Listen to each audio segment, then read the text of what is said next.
Wakil Menteri Luar Negeri A.M. Fahir mengatakan wewenang menyampaikan informasi eksekusi mati terhadap warga negara asing yang menjadi terpidana mati di Arab Saudi berada di tangan pengadilan negara setempat.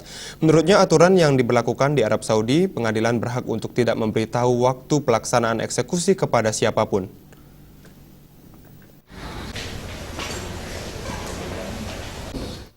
Dua TKI yang dieksekusi mati di Arab Saudi dalam waktu yang berdekatan menjadi pukulan telak pemerintah Indonesia untuk lebih memperhatikan lagi kondisi warganya yang terjerat kasus hukum di negara lain.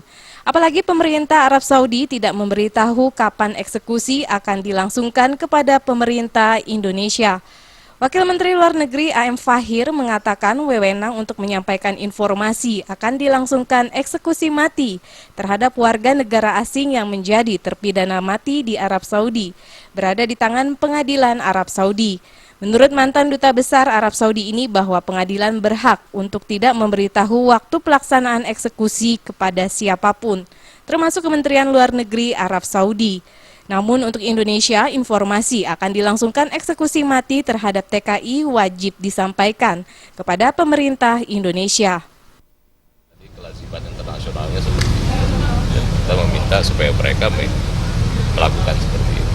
Dan itu juga yang dijanjikan oleh Dubes Arab Saudi.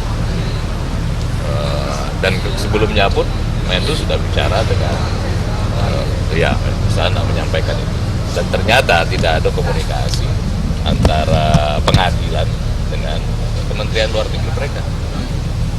Jadi makanya mereka sebutkan bahwa itu adalah hak pengadilan, kewenangan pengadilan.